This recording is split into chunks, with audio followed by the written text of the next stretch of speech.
Hi Hey, guys. welcome. Welcome back to episode 11 Wow. of The Time Is Now. Barukama Goldston, Batia Goldston. Hey. We are here, folks. We doing it. All right, so our topic for today is how to navigate when life throws you Curveballs. That right there, that was a curveball. Her speech threw her a curveball. and knowing how to pivot. So we asked, like, what is that? Like, Yeah. where do you gain this skill from or build the muscle to know how to stay present within yourself? Because it really is a muscle, and you really have to build it. It's something that's worked on, throughout stages, throughout life experiences. You got to be in a situation to see how you're going to react every time. But it is something that can be strengthened and, yeah. Awareness, to be present within yourself, to know when you out of tilter with yourself, Yeah, when you're in the yellow zone, the red zone, and the Yeah. green zone. exactly. And You want to tell them about the zones? I guess I can. Earlier, well, that was actually last year. I was in this support group, and it was like they had a little self defense section going on, and in that it was a really cool thing because when you talk about life throwing you curveballs or whatever, and so they were saying that the first moment or the first step to take an action in self defense would be to think. Being able to think, being able to pause and think, and that has to do with presence. But they were saying how you have like the 3 levels and 3 tiers. So you have a green zone, which is something where your reactions are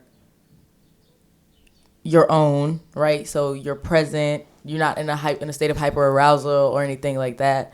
You present. You can react. You can think about what you're doing. You can keep going. And then it's like you get into a yellow zone where it starts getting a little trickier, but you can always pull yourself down, or if left unchecked, or just if you are not in tune and can't slow down and be present enough with yourself, how it goes into a red zone. And then what takes over is going to be like your automatic reactions, your nervous system, whatever you are hardwired to do from your life experiences. That's what's going to come out in that moment, in that red reaction explosion. But also, this is something that you always say too, and about how everything always goes level by level, step by step, from 0 to 100. There is no 0 to 100.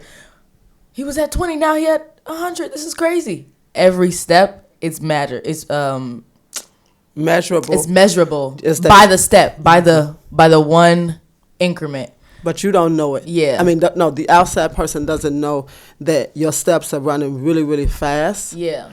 And they're being triggered. And you might not either, actually, if you're Right. not really in tune with yourself and how that looks like. You're not even noticing the little agitations, and then the boom, and then the boom, and then the boom, and then you get there and you're trying to figure out with yourself, why am I even this mad?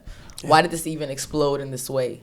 This, you can step back and look at it like, maybe that one, meh. And if you remember, just red light, green light, and put the Yeah. yellow in between. Yeah. It's a tool that you can use that pay attention to yourself and start noticing when you are in your green light. Yeah. Your green light means that you're present with yourself, you're present in the moment, you understand yourself, you're able to think clearly. Your emotions are usually emotions of higher stage: joy, happiness, gratitude, allowance. Yeah. And be like, sit in that and just, even if you only hold on to it or it pass you by, it's called a holy instant. So if the holy instant only come an instant at a time, Yeah. and you're present for it, don't judge yourself. Don't start looking at yourself and judging where I am right now. Just acknowledge Yeah. when you have a holy moment and that green light come through, and just smile with it and travel with it, and ask what else is possible for you to have Yeah. even more of those. But when you're in the yellow, become aware too of yourself and center yourself, because while you're in yellow, you can either tilt quickly to red, or you can go back to green. Exactly. So, but it's all about allowance. And when you're in yellow, be kind to yourself. And if you find yourself in red, and red is normal reactive place, that you always respond without thinking, that you always trigger, that you need to yell, that you need to attack. That everything feels like a personal attack. Anything that anybody says, any comment, you're like, why they say that to me? Why this happening to me? Why when you're in that defensive state of like, Need to defend yourself, because something is attacking you. First of all, it's not personal. It has nothing to do actually with the other person. It's an invitation for you to decide which one, where you looking to line yourself at: red, green, yellow. And then as you begin to become conscious or aware of your own presence inside of yourself, usually whatever sits inside of you will express itself. I was just thinking about that, how like it's a whole journey and a whole process, but becoming or coming to a state where you can run a self-assessment really quickly, where you can say, okay, wait, somebody just said something and that threw me off. Now I don't have to go into, why would they say that to me? Oh, this is something personal to me. But I can just know in my own mind, I can make a mental note, that just bothered me. Whether or not I deal with it right now, today, in this moment, or I just have that general, I'm like, okay, I'm going to think about that for later. It's just a good tool, again, to have. But again, it's with practice and working on it, basically. And seeing yourself in situations. And if we make it personal, I would say that a personal experience that happened to me this week is that on the 4th day of the week, I went to a wedding. And I followed I had my daughter map out me a map on the bus route, and I immediately got to the place. It was wonderful. I was tired, so I slept on the bus, and I set a timer for the time that I was gonna alarm me to wake up for when I had to stop. And everything was perfect. Before I went to sleep, I asked angels and guides and spirits to wake me up before my stop and make sure I got there, with ease and joy. And so as I woke up, it was like, get off at the next stop. And I was like, oh my God, thank you. It's so cool. And I got off at the stop, but then I couldn't find a connection bus. And I just kept walking. It's like I went in circles. I went across the street 5 times. And this is the second time this experience has happened to me, when I was going somewhere and I was trying to navigate where the next bus stop was. And eventually someone told me, well, just go catch this bus on the other side of the street and it'll get you close. So I actually got on the bus. I went. It got me close. I stopped somebody else. I love to say there are angels, travel angels that guide you along the way, that if you ask, they'll help you. And there are also hungry ghosts. So I experienced both yesterday. So the travel agent guided me. She told me walk 10 minutes and I'll get there. And then I panicked for a second. Oh my God, I'm supposed to be there before time. And I calmed myself back down like I was in yellow. Then I came back to green. And then I saw a cab. And I was like, you know what? Let me just jump in this cab. And I was literally 5 minutes away from 2 minutes in the cab. And that's why I say hungry ghosts, because I allowed the hungry ghosts to come in. Like I didn't know where I was going to even know. And then just all the way on the way back, the whole change that happened, I just stayed in the green light and I waited at the bus stop for an hour because I left the wedding a little earlier because I just felt like my job at the wedding was over. And I just as I came, I left and I didn't leave a trace, but I was present. I'm in the pictures. I did what I came to do. And I waited at the bus stop and, as I waited, I was watching down, I was reading this book I brought with me at the bus stop, and the bus stop was very well lit. And I learned how to navigate on the move it where I'm going and where I'm supposed to go, because another travel agent showed me, traveling angel showed me, and that was just so cool for the bus not to show up. And still have somebody else standing there who needed to go also to a similar location a little bit before me. And she knew how to navigate to call the bus company and let them know that we didn't make it. I called Batia. Batia ordered us a cab, and I came home, and it was really, really late. But I still was able to stay in the green light and in gratitude the entire whole process. Like, it was so many angels along the way for the process. And I'm so grateful for this moment to be able to share with you how important it is to actually practice and master the art of pivoting. And then On that note, we can start with our little with our little question. All right, let us start. So let's see. You pick one. I'll pick one. Bonire. What deck we using from today? This is Talking Hearts. It's Okay. a little deck from somewhere. Okay. So you asking me first? Yes, I will Okay. ask you. Is there anything you take for granted? Wow. I'm certain it is. Well, once you found Maybe it. my process that I share with other people, I may take that for granted because that comes so natural to me. you, yeah. It's such a natural element inside of me that I don't see what the big deal is. Yeah. But only when I slow down and I hear testimonies of something that I did that transformed somebody's life, or they used it and it built a muscle, there's Yeah. like a greater appreciation for it. But if it's something, it will be what's natural for me. Yeah. Ask the audience the same question. That's Yeah, is there interesting. anything that y'all take for granted that you can see Wow. that you take it for granted? And my question to you is, if you could make a rule that everyone had to follow for one day, what would it be? If I could make a rule that everybody had to follow for one day, it would be that everywhere I go, people have to give me 500 in every establishment I walk into, and I would go around everywhere. If you can make a rule, But no, if I can make a that rule everyone that every single person that had I to came follow across, for one day, what would it be? that's what I said. That every single person that I see, they have to give me. That's the rule. That everyone, Run me my money. that everyone had to follow for one day, not just you, but everybody. When we walk into people, we have to get it, or only you? Only me. That's the rule for me. Oh, excuse me. But you know what? On the note that you're on, I'm thinking about, my own personal gain. I said, wait, how can I catapult that right there to get me closer to where I need to be? Here's a beautiful picture for generational. No, if there was a rule that I would make that I think everybody would follow for at least a day, I would say, in the season I'm in right now, I would say everybody could take 45 minutes in a trash bag and clean up their area. Oh, wow. And pick up any litter, any garbage, brush up, sweep up, just clean up the general area that you live in, even if it's just in your house. I would think that's what I would that would be the rule that I give everybody from a general everybody perspective. But for me, every person I run into, I'm gonna need that 500 stack quick. Please don't play. I'm changing them intentionally. Now you ask me and I'll ask you. Okay, if you could make a rule for everyone had to follow for one day, what would it be? When we interact with each other, when we have any kind of connection with someone, no matter who it was, you say, I love you. Oh, that's nice. And you give them some type of embrace or, but I love you. Yeah. Right. And if is there anything you take for granted?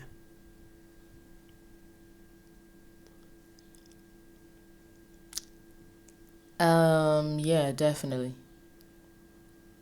But to zero in, anything that I take for granted.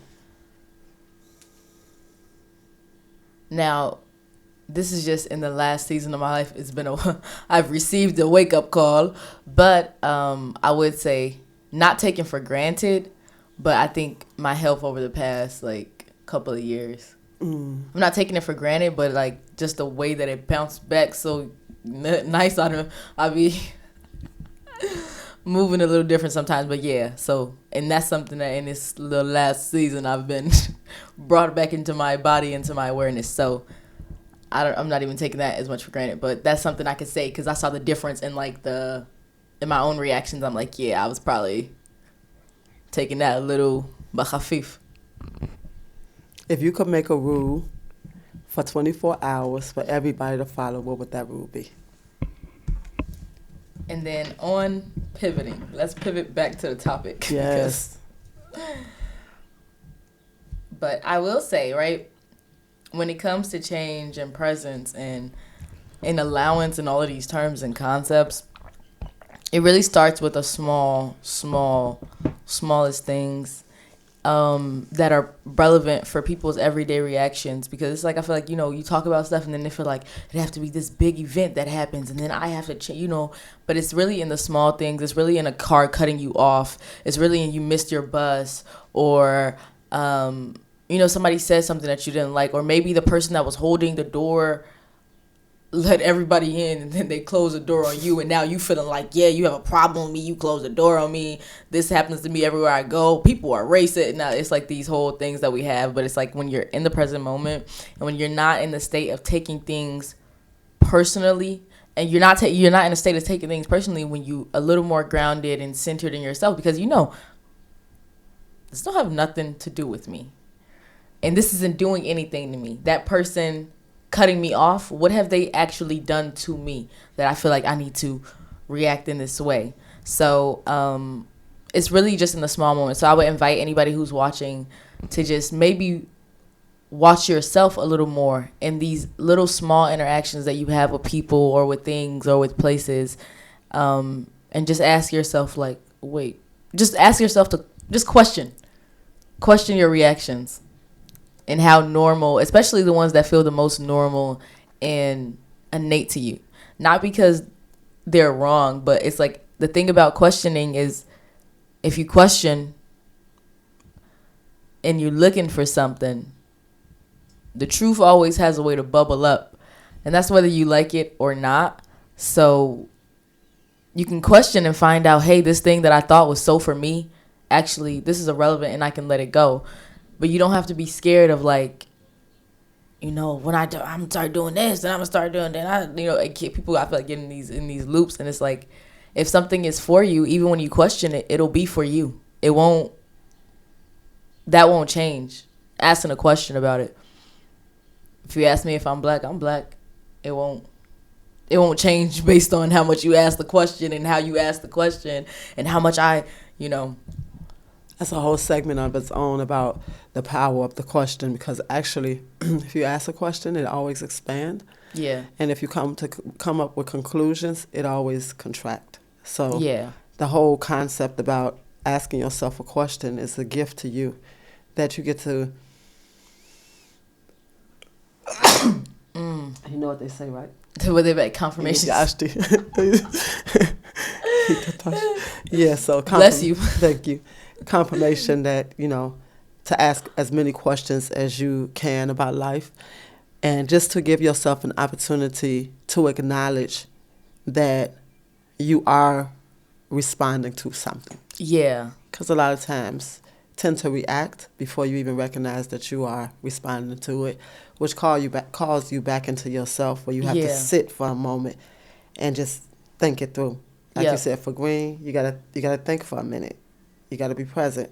And if you don't be present, then it's just going to be on automatic. It's almost like vomiting whatever's inside of you out. Exactly. And basically, whatever's inside of you is what come out. If you're a kind person, if you consider it, nothing no one can do can bump into you and create bitterness and anger and hatred. Evil monster. And it's like, they did this to me. And if you wouldn't have, whenever you find yourself saying, if you wouldn't have did this wouldn't have happened, you're justifying your behavior. And basically, you're in a red zone. Yeah. So there's no need to justify it. Just acknowledge I'm in a red zone. And, okay, what question can I ask to put me back in the yellow zone? And me being in a red zone doesn't mean anything about me. Because I think people get into that reaction. You don't want to be in that place of, like, I am reacting to something in this way.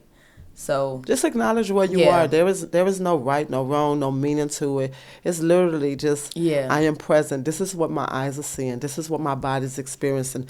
This is the experience I'm having right now. And to remember that everything is just an experience. Nothing is clouded by this is the definition of who I am because of what I said or what I did. Yeah. A lot of times we take an experience that's happening through us. Some experiences are more deep or more heavy than other experiences, but they just still experiences.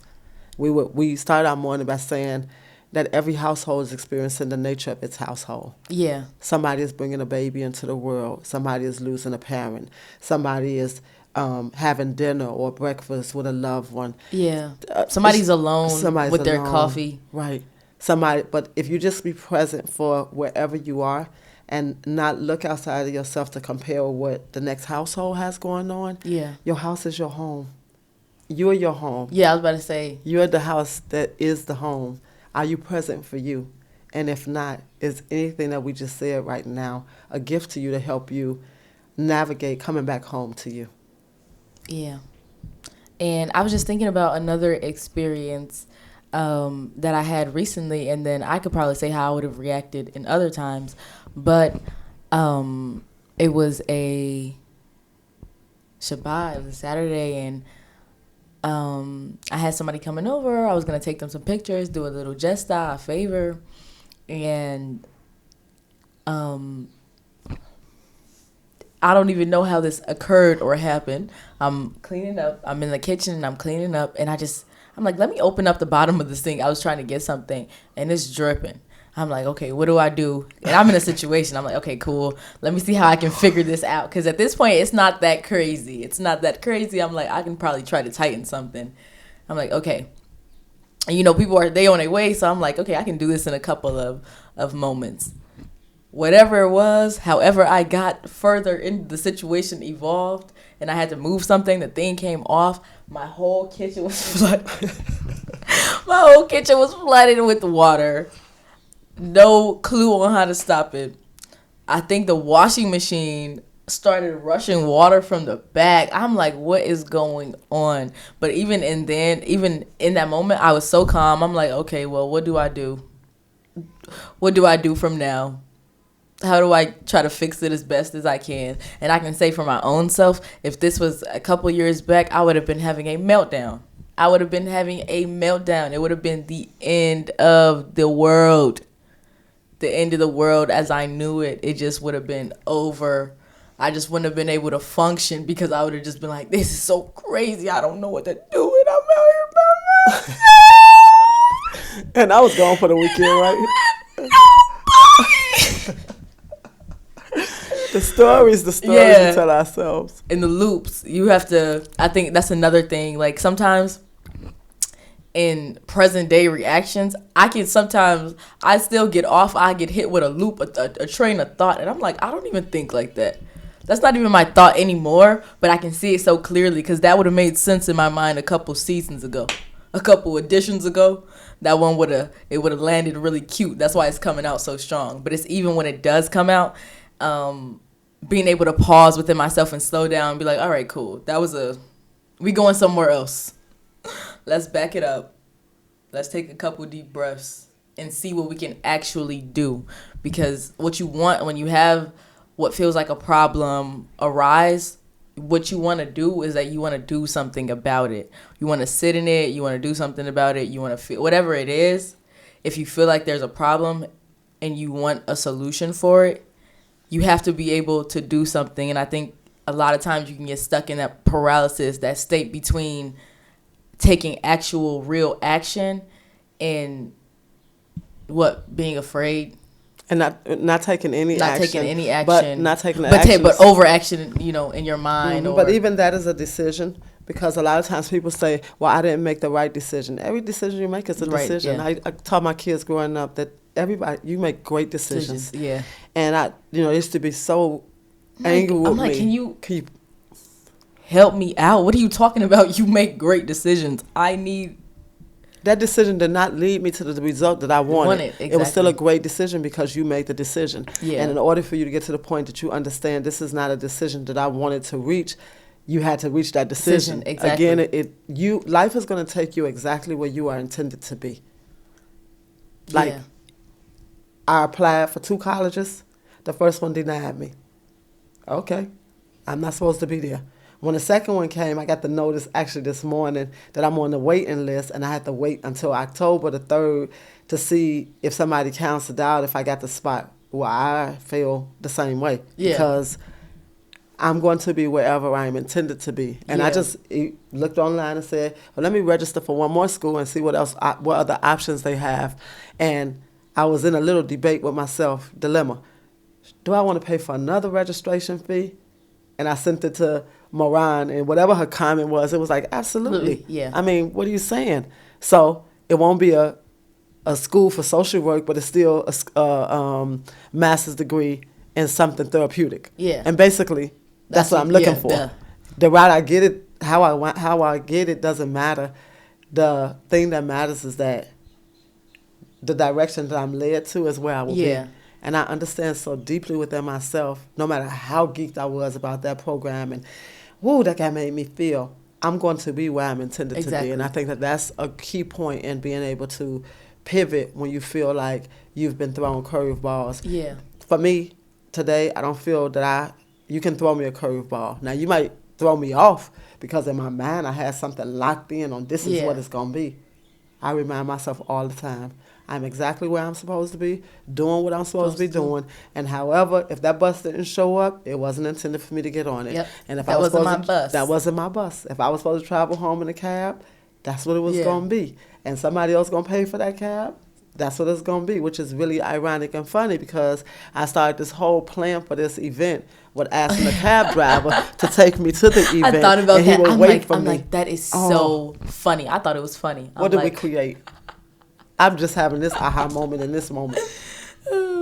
Wow. But I think that is a key point is knowing that anywhere that you're supposed to be, you're going to be. And it's the ability and the knowing whatever you have pictured in your mind for how things are supposed to be and how things are supposed to go, especially when it comes to other people and what they're supposed to be doing and how you were going to do this based on what they were, it's like all these whole things. And when you just know anywhere that I'm supposed to be, I will be. Everywhere I go, I take me. I can't take anybody else and what they're doing. I don't know what's going on in the inner workings of their mind and what they have going on, but I know where I am. I know everywhere I go, I take me. And man, so far it's been good. She been chilling. But look, I was just thinking about, I went to the Army and I didn't know what I was doing, but I just trusted that wherever I was supposed to be, I was going to be. And I landed in a position that I would have never chosen for myself. I would have never placed myself there. I would have told somebody, I'm not doing that. I'm not. I won't do it. And that was way at the beginning. And it just happened to be that way. And it was probably the best position that I could have had, whether I wanted to deny it or not. They'll tell me this position, this really makes so much sense for you. I'm sitting somewhere mad, like, what you trying to say? But when I look at it, at the full picture of it, and I realized this as I was going through it, I'm like, wow, this is perfect for me. My mind is being hit in so many different directions. I'm being, again, thrown off my feet, but this is for practice. This is for sport. I'm getting good at this because I'm just able to know that I'm good. And I think that this is an experience. That's an experience that I think really solidified with my Crohn's. I think a whole lot of stuff in my life just pivoted with my Crohn's. Because I was 15 when I got diagnosed, and it was such a rude awakening, so necessary as I look back on the journey of my life. And I would have never thought I would have been saying this. Me at 15, I would have said, girl, I ain't gonna say what I would have said. But it's like that was a moment I can look back on. And that's another thing, because I was thrown way off my moment. I was thrown way off my block. I'm being told, really, your reality is a lie. Really, you can't even be in your body, mommy. It's not even safe for you here, booba. Something ain't right. So throughout that journey, though, I was able to see so much. And that's just an entire process of me having been thrown off, having been hit with a curveball from this direction and this direction. And oh my God, you would think life couldn't get worse. Boom, hospital 3 days, you drink some carrot juice, it's over. It's over with. Oh my God, remember that time we was going to a school trip? I'm going to a school trip. I'm like, finally, let me get a moment of rest. I'm in the car. I threw up. I'm like, okay, cool. Just keep riding. We're going to go back home. But there were just so many moments that I was just in so many states of unknown. And what is a curveball really?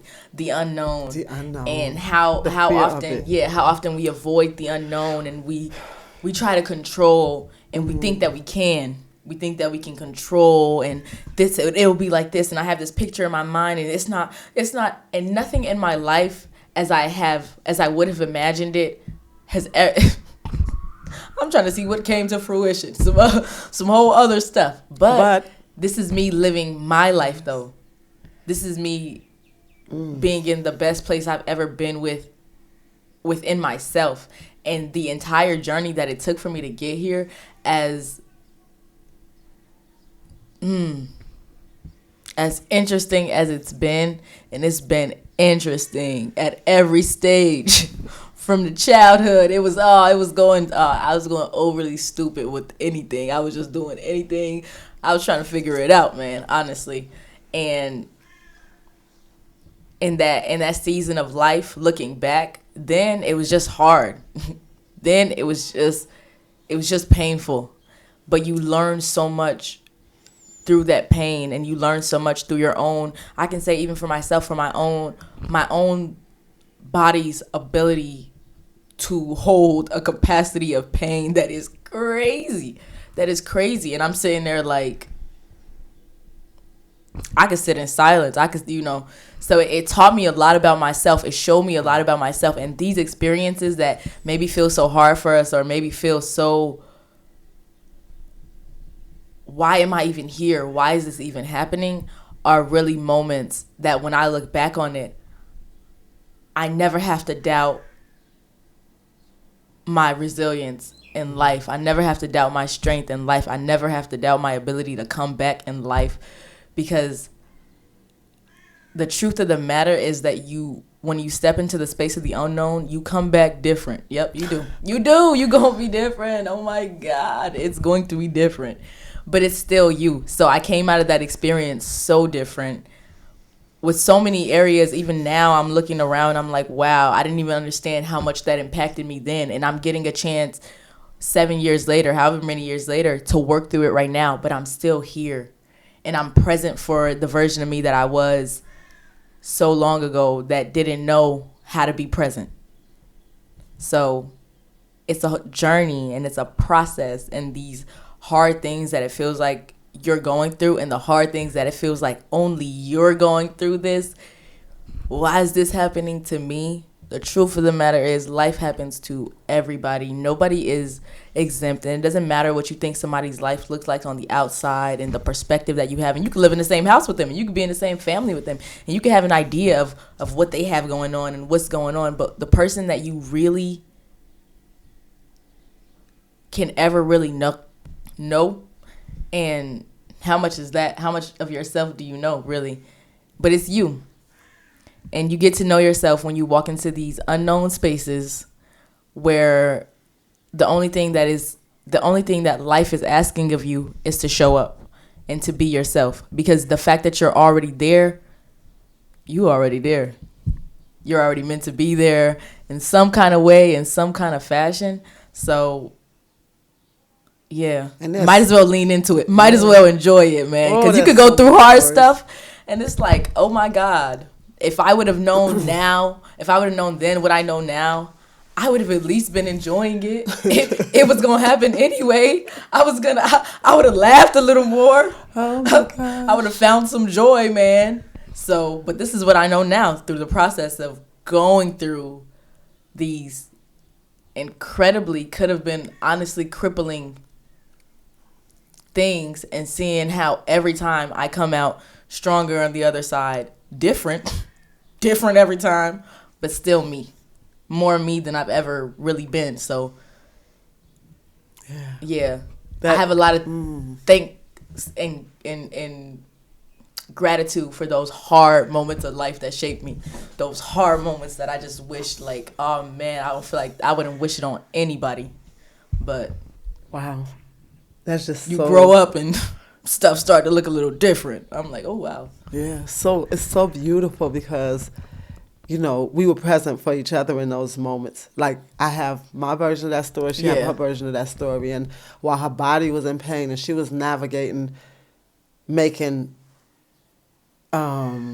plans and how life was going to be for her, life was still just happening the way life was supposed to happen. Yeah. And on the flip side, I was in the States. I had no clue how the insurance worked, whether we had insurance, didn't have insurance. When the insurance ran out, what was we supposed to do? And all I knew was just to let the Spirit guide you. And it literally has done an incredible job in my world, just knowing to ask for the guidance, just knowing that there are angels and there are guides and there's ancestors and spirits that usher me through every door that I'm supposed to be in, and the right people. And if I showed up and I was angry with this person, I was able to come back and work that anger through myself and know that her doctor wasn't the problem for the diagnosis. She was just doing her job. Yeah. And that the medical team had the medical team knowledge and they didn't have other knowledge. Like, the process of forgiveness along the way, and the angels who showed up. Like, we came home to Israel. She had went to the ER because that was the way when we didn't have the insurance was lapping. Yeah. That was the way to make sure she was still able to get the care and the medication. And the bill was astronomical. Oh my God. We came to Israel one year with a bill of $183,000 from her hospital stay. Mind you, and I didn't even know this. Of course, she had no clue. I had no clue.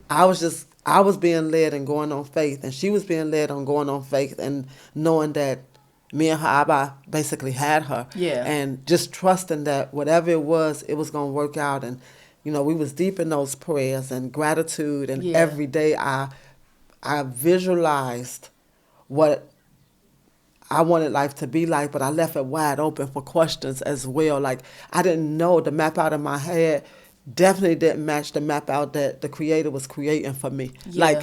So I don't ever want to limit any possibilities. So I play with the question all the time, because what else really is possible? I don't know. I just know what I want, what I want, or what I think I'm the direction I need to go in. And sometimes that direction gets spent 3,000 million times before I get to the direction, and I'm okay with it. Mm-hmm. I keep going, and I stop for a minute, and if I'm going to stomp my feet and holler around and cry and go, oh my God, I'm going to do that, and then I'm going to come right on back to that green. I'm going to sit in that yellow, and I'm going to allow myself, some days to be in red. And then I have to acknowledge that I'm present in this red to be able to get back to the yellow, to go to the green.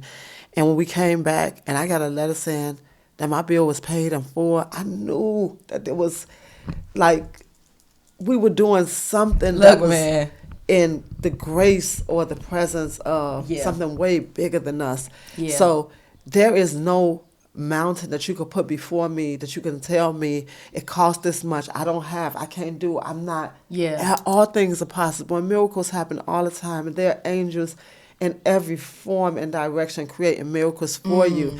But that's when you get in alignment with the essence of the presence of yourself and what you are actually here for. Like, I don't even know how to ask you to just create for yourself. Yeah. To be present with yourself.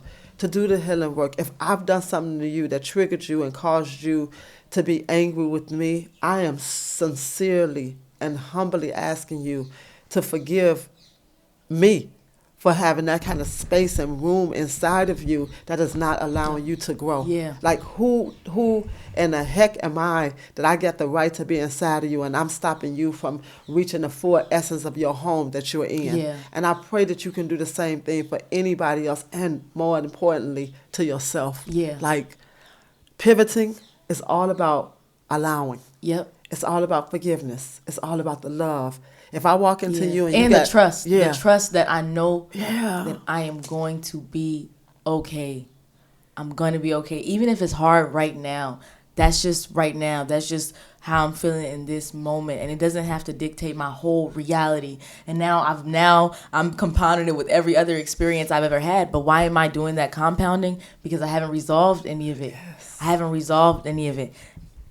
Again, back to the Crohn's, but that was the peak in the resolution of so many experiences that I did not give voice to.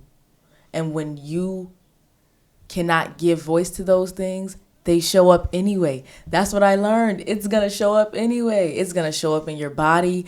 It's going to show up in your mind. It's going to show up in your relationships. It's going to show up in you by yourself and your finances. It's going to show up because you can be in the best room in the world, and you can have made it to the height and the peak of what you expected and what you imagined for yourself. And you could be standing in that room thinking, what am I doing here? This ain't it. This ain't it. This ain't what I thought. This ain't what I wanted. oh, they doing, and you've reached that point. So it's the importance of trusting. And I was saying another thing, I had a thought, growing up, and this was crazy when you was little, hearing something like this. It was crazy. It was the type of thing that it would just do something. But we would say stuff, and if you came here and we had a question or a test or an assignment or a task that we had to do, and we came in and said, I can't. What is I can't? I can't, don't live here. That was my Ima Kavua. That was her statement. I can't, don't live here. I don't know to.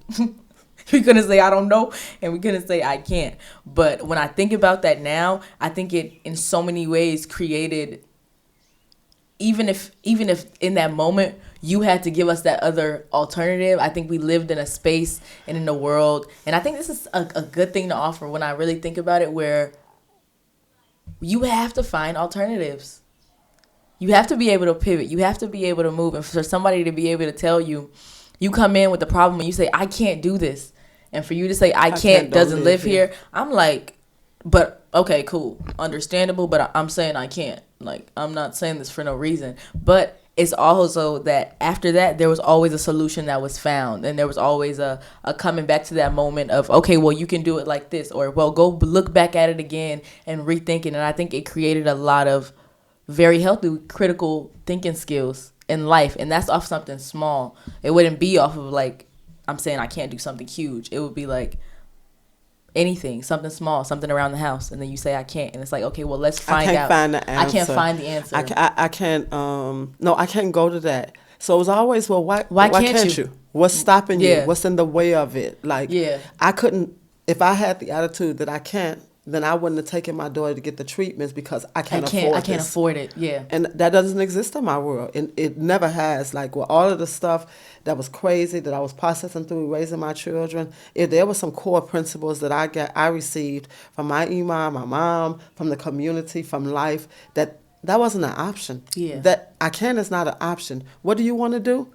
If you wanted to travel, if Nathaniel wanted to travel to Nairobi on a class trip, what? I can't don't live there. You want to play the violin? You're going to play the violin.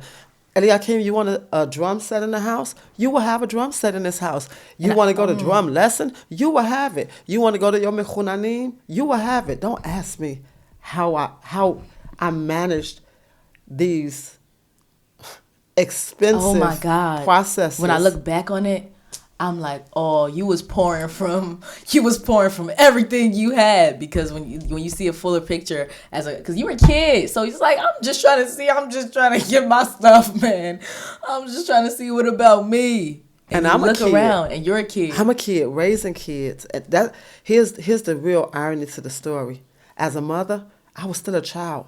I was nurturing myself through raising my children. I didn't have a clue what I was doing. I woke up 3 days ago and looked at Bati and said, somehow I'm an adult. Look. I got a family. I'm somebody's mother. I'm your mother. My children are adults. Like, it's just, I'm in awe to the process, the things we have endured, overcome, struggle with, continue to, because we live we don't live in a glass house. I promise you. Like, we're living in our family dynamics. It's a process. Some days we are loving and we just absolutely get on the phone and everybody is bouncing. There's so much happiness. And sometimes we're on the phone like, how did this happen? And I don't know what's going on. And we actually, I think the thing that is so beautiful is that we process. We are a processing family. Yeah. And we didn't always used to be at all. Because a lot of the stuff that's coming up is stuff that is coming up because we didn't process then. But the space and the availability to be able to do it now. And I think when you have that space, when you're able to hold that space, and it's from your overflow, it's just beautiful because it gives space, especially when it comes to family. These are the people that you grew up with. These are the people that, in a lot of cases, most intimately know you.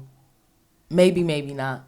But just think about that collection of people in general that most intimately know you.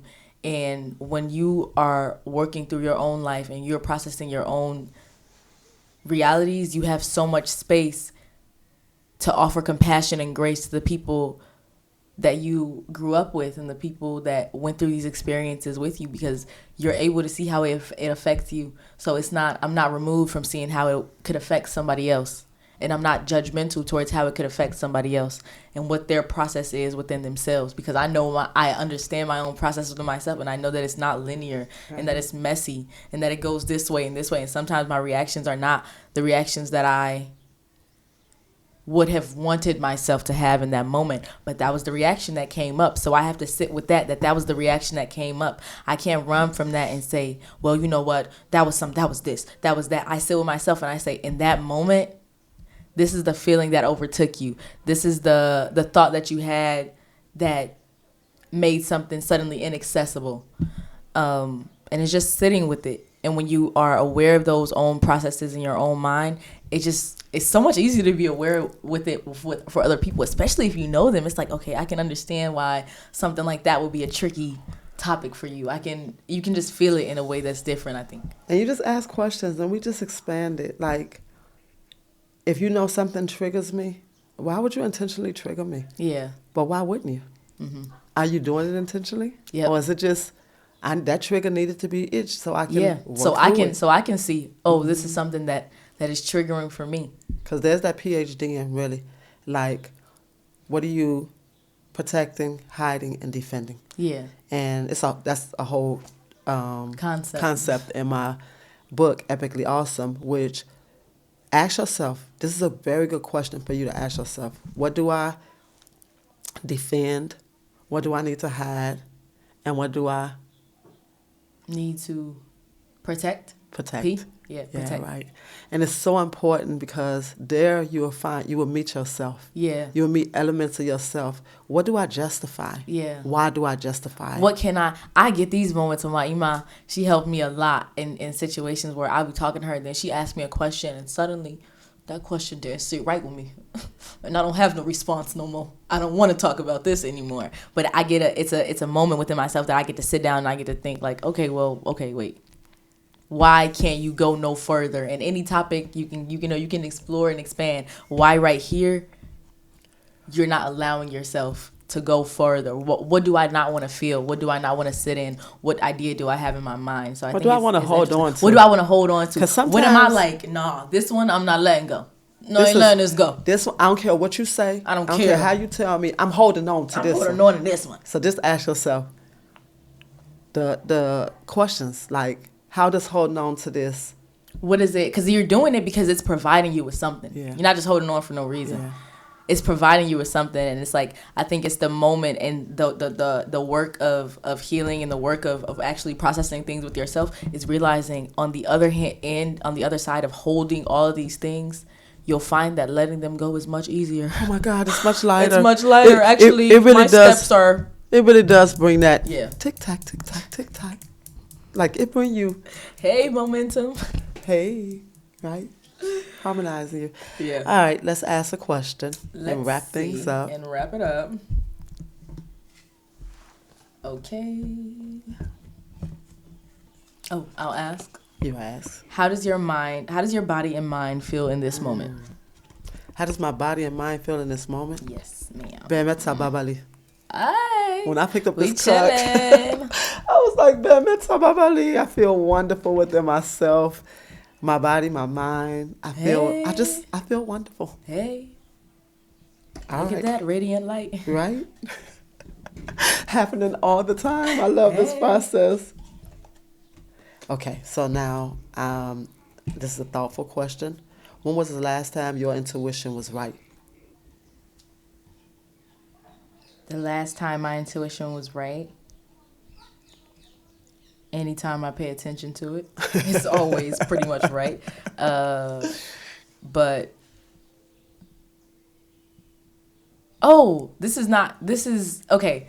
What that whole thing with the cab and ordering the cab, because on the other end of that, I'm kind of outside. I'm kind of in a different state of mind. I'm trying to see what's going on. So, but I'm like, okay, cool. Let me see. Let me download. Let me move. But it was like, it wasn't just me thinking like, okay, I'm gonna sit here and do it. I was just like, all right, cool. as soon as I saw it, I'm like, let's see what's going on. I ended up calling the cab driver. He gave me a different quote. He told me this. He connected me with another cab driver. I'm like, yes, this is working out beautifully. This is before. I'm like, okay, this is great. So that was like a moment, and that was just this week. So I'm like, wow. Mind you, my battery is on 10%. Yeah, her battery on 10. I'm like, And my other I'm phone like, was already wait. dead. I know it ain't you. I know it ain't you talking about 10% on the battery. I was in shock. I think that shocked me. I'm like, oh man, y'all. My phone, I'll be in this situation with the charge. My mom, you can't leave your house without the phone charge. I don't understand why you would get on the bus and you don't have no charge on your phone. Newer pace Does this make sense to you? Newer pace obviously, because here we go, justification. There is no justification. We're gonna leave that alone because I had the portable charger and it had I 1% understand. too. But still, I understand. That's the situation that I'll be in. So I fully get it. But I was like, so grateful. Oh man, I was so it was grateful beautiful to you because I just and it sent was you right on.